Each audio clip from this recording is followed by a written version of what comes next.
welcome to another This is OMG fishing video. Thanks for joining me today. What do we do today? Today we're going to take a look at fishing on a large body of water, but it's not a lake, it's a river. The past weekend, some friends of mine and I, we went down and fished a fairly large river, fast moving water, lots of current breaks, and lots of challenges that come along with fishing in such a body of water. So one of the things that you want to do before you even go down to a body of water like this is sort of do a bit of legwork, get prepared, make sure you have the proper equipment that you need, because if you don't, it's not going to be very successful. So I think what we'll do is we'll just start at the very base and we'll look at rods and reels. Now, the day that we went, it was fairly windy, so feeling the bite was not an easy task. So what I ended up doing was I picked a 4000 series reel. I just happen to have my Shimano 4000 here, and I paired that with my Rapala. I think this is a salmon rod actually, or steelhead rod. And this is a medium weight or medium power and a medium action 8-foot rod. And the one thing that we were doing was we were fishing from shore, so that length of rod really had an advantage, so that I could get out away from the shoreline easier with my rod. And this type of rod is really good for long casting, and the 4000 reel had the right amount of power to it and held enough line that it made the fishing really easy. One of the things that we do, that we had done, was we fished braid. I'm just going to take this out of the way, sorry about that. We fished braid with a nylon leader, or you use a fluorocarbon leader. So we had, at least I was using 22-pound braid. You can use a little bit bigger than that. You get too big, it doesn't cast well. And then we used 10 to 15-pound fluoro as a leader, and you just tie that up. Maybe have a 6 to 8 foot leader, and it's good because the braid helps you feel the bottom, helps you feel the bite, especially when it's really windy out. It just gets you in touch with your lure. You could have used this, like I could have used a smaller size reel, a 3000 or 2500. Probably would have worked just as well. It was a fairly heavy setup, so if you have something that's a little bit lighter weight-wise, you might want to think about that. I wouldn't use something that would be like a medium fast action.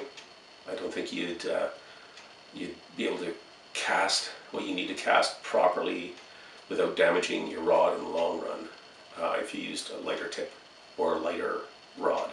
So medium seems to have been perfect for that. And the reason for that is because you are chucking around big jig heads. So what we were using, we had Berkeley gumball heads. This was, the smallest was a 1/2 ounce.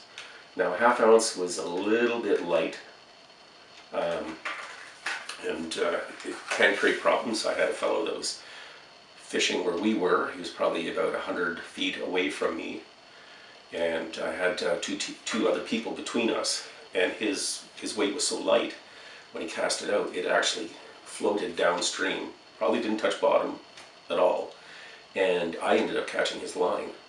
And like I said, I was a fair distance away from the guy. So to avoid line tangles or not fishing effectively, you want to make sure that you have the right amount of weight. So on the bigger water, went with a 3/4 ounce gumball. And one of the things you probably want to do when you start is try and find the cheapest jig head that you can. I don't think these are overly cheap. When you start getting into the halves, 3/4, and 1 ounce, the price goes up on these quite a bit. But you don't always know what the bottom's like, so you don't want to go and start checking around really expensive jig heads. So I started with this one. This one produced, lost a few, so whenever you go to a body of water, bring some extra stuff, because you're probably going to lose some of your jig heads. So we ended up with, so that was Berkeley. We had Berkeley, we had the Jiggy Joe, the Dono Customs, which is a pretty nice customized jig head. I can open it up here. And these here are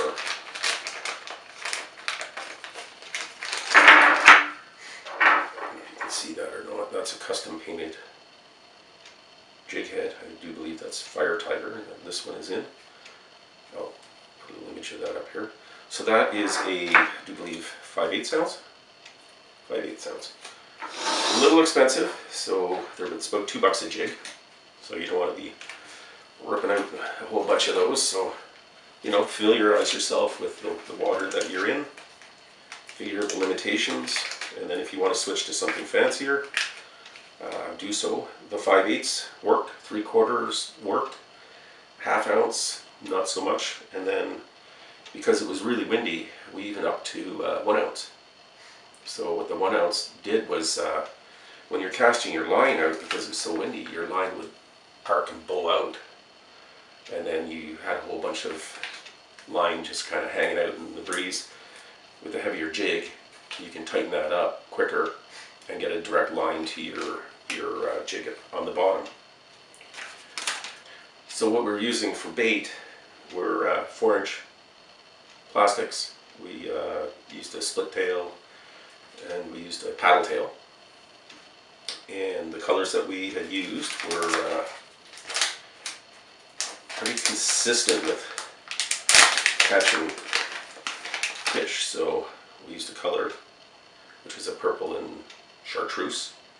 This one happens to be in garlic, and it's pretty potent smelling, and it performed quite well. We used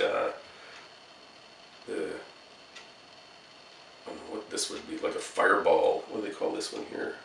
Atomic chicken. That's by Lunker City. We used some by Rapala as well. And these two colors, they caught fish. You get in the power bait here. That one is called Magic Man. Johnny Stone paddle tail. In this here is Detroit Phase, and that was pretty much all we did. Just hooked up the plastic, got it onto the bottom, and we started out rip jigging, and that worked. We caught a couple of fish rip jigging, but then we decided we needed to slow it down a little bit, and we just did a little tug, bump, tug, bump. So just get that bait to move, sort of walk along the bottom, you know, get this thing wiggling around, and it produced for us. We caught some nice fish. It was, like I said, it was a little bit windy, but it was nice.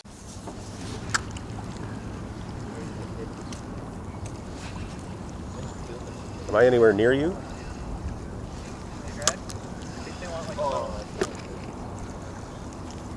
Did you lose them?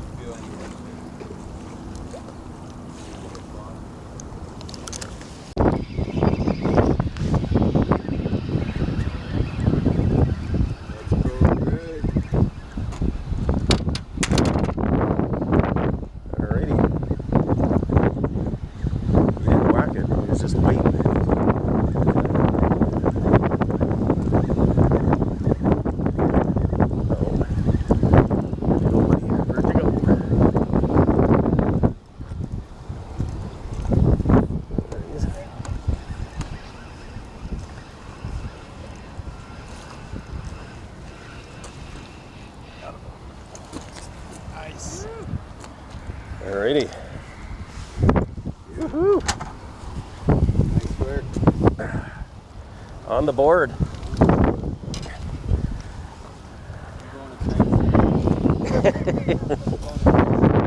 Oh, look at that.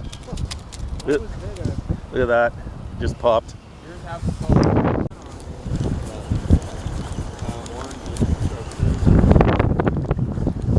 got to be a bit. Little.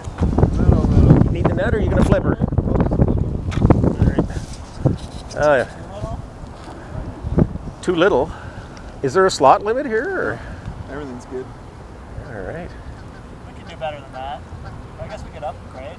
That guy wasn't a very. I can't keep them in the cooler.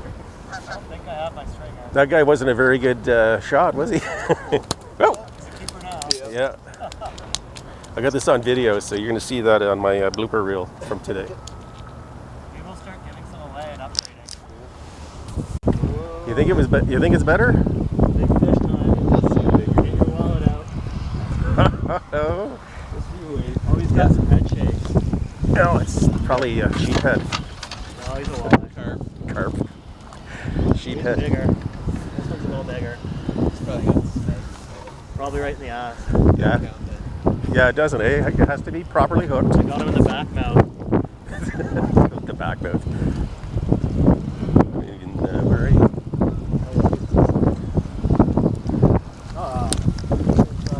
That's still good. We're putting on a clinic here. Oh, look at that hook just dropped right out, eh? Okay. Yeah, no muss, no fuss. Good job.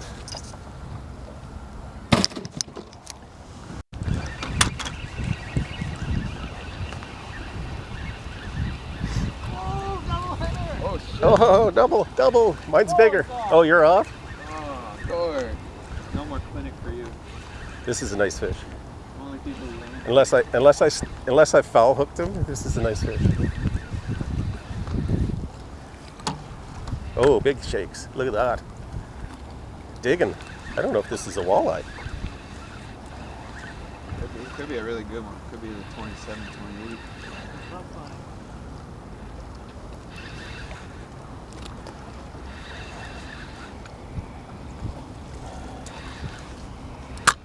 This is a big fish. Don't rush it, man. This is where we lose it.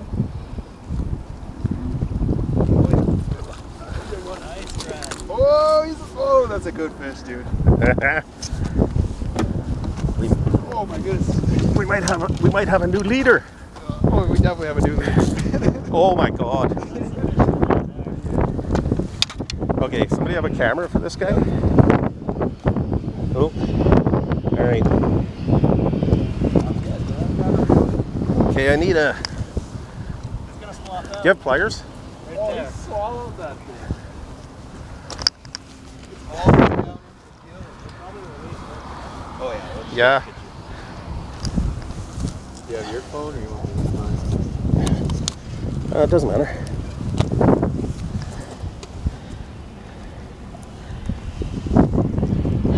Come on there, buddy.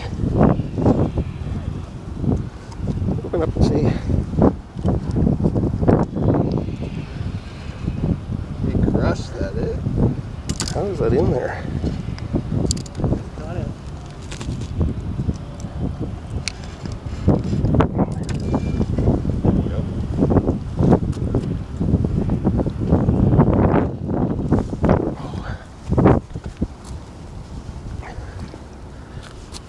Trying to figure out the sun here.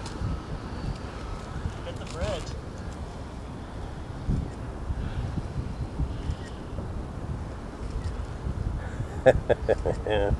Nice fish.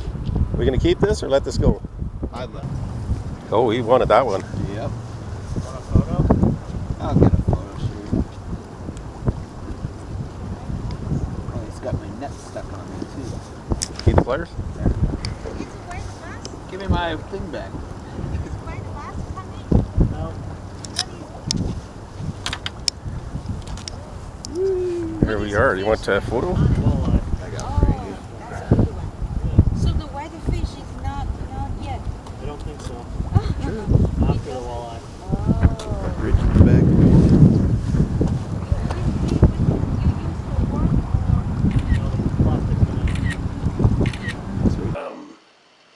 I think a lot of people take their boats to this particular spot, and it'd be a great trolling spot or drift or whatever, but oh man, the waves that were coming up, not just on the river, it's not a wide river, It was pretty nasty. There was people getting beat up in their boats. There was stuff flying out of boats.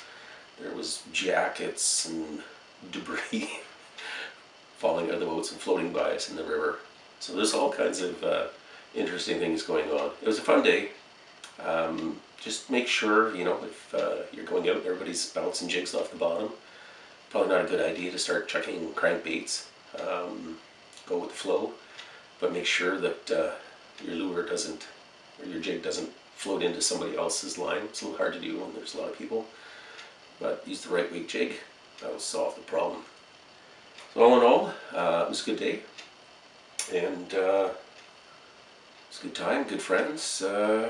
What more can you ask for? So get out there, you know, take a kid fishing, take your wife fishing. Just chill out, tight lines, catch some fish. You know, you don't have to keep everything that you catch. It's nice to have a feed of fish every so often. So, you know, practice a bit of conservation, then there'll be more for the next time when you go.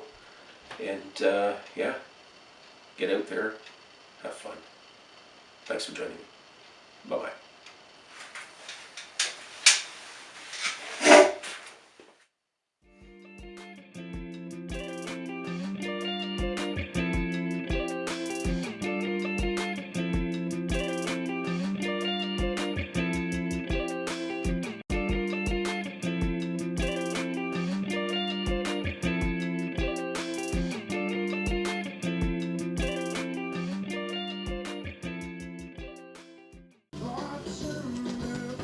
That's what I'm talking about, right there.